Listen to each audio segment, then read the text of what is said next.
what are some of those really important characteristics of leaders that come out of those programs?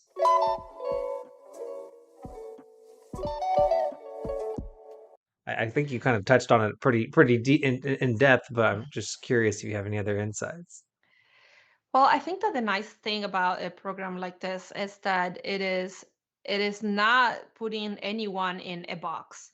Yeah. So a person goes into this program and is put in environments that are going to stimulate their development in Yeah. whichever way this person finds, their niche in. So you will find where you're more passionate about, you will find your leadership style, and you will be influenced by a wide array of leadership styles. So you will not be stuck thinking, this is the way things are and this is the way I should be. So it helps you see other cultures, working cultures, and really try out what works for you and what doesn't, because every person is going to be different.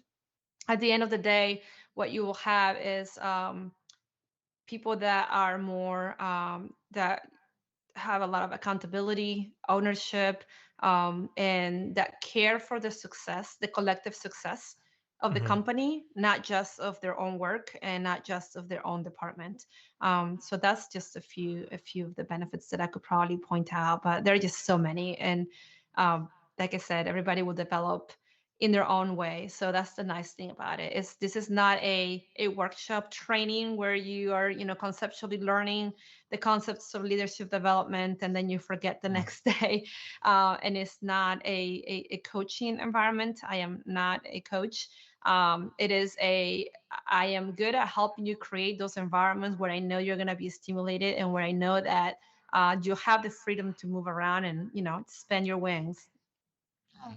Yeah, and I think it's also good, not everybody has the luxury of being part of a rotational program, but those characteristics are really good characteristics for everybody to think about and reflect on that's listening. If you're just working and you are not in a rotational program, it is important to have that level of accountability with success and the other things that you've described. I think that those are just in general great bits of advice and things for people to take away. Do you have any other general advice other than go into a rotational program?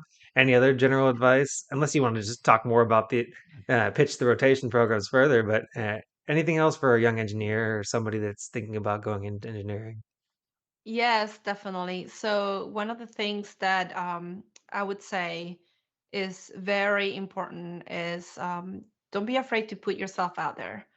As a matter of fact, like you gotta be in the driver's seat of your career.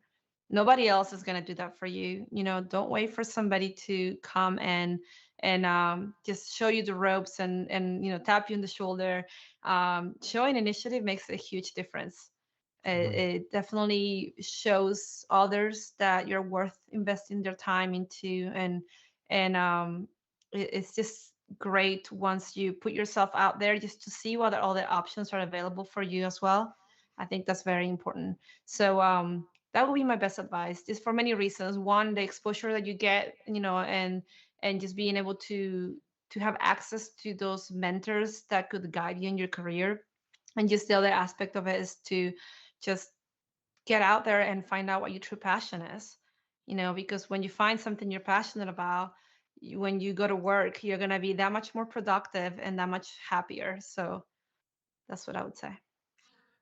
I think that's phenomenal advice, and that's something that I talk to peers and other people that are early on in their careers, and you sit over a drink and you talk and you vent about work, and you're like, oh, I'm Hmm.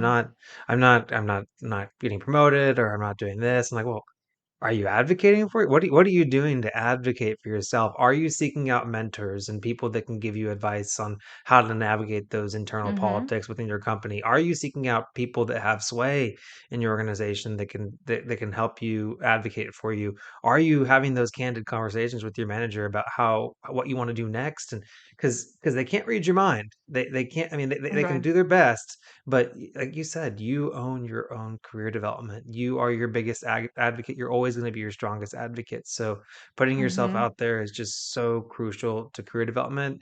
And I will 100% say that the way that my career has gone so far is as much so, maybe not. maybe not exactly as much, but it's definitely up there with that. My work product is being an advocate for myself. Advocating for Yeah. myself and my work product go hand in hand for my personal career development. And I think that people need to realize that if they don't realize that. Yeah, absolutely. And I guess another thing that goes hand in hand with that too is emotional intelligence. So it's more and more important now for employers to Mhm. promote emotional intelligent people. So it's no longer a, who has the higher GPA, who has the highest cognitive intelligence. In order to promote and to have somebody either be a leader or even just lead your projects, Mhm. they are putting a lot more importance in your aptitudes and emotional intelligence. So that is something that I include also in my program for that reason, because I feel like as engineers, at the focus of our studies were on cognitive intelligence, and to complement those skills and to really make us well-rounded and high potential employees, the emotional intelligence aspect of it really can give us a leg up in the industry and field. So Thank you so much for watching this segment of the Engineering Success Podcast. If you liked it, make sure to check out the other videos down below that are recommended to you. And if you really like the podcast, make sure to subscribe right down there in the middle. We really appreciate it. It's free to you and helps us a lot out. And last but not least, the best way to help the show grow is to comment down below. So leave your comment if you have any thoughts about this segment. Thanks. I ain't chasing payments, still playing in the basement while I'm working on arrangements. They heard the kid in 50 countries, thank God that's amazing. But I'd rather thank Spotify, they put me on the station.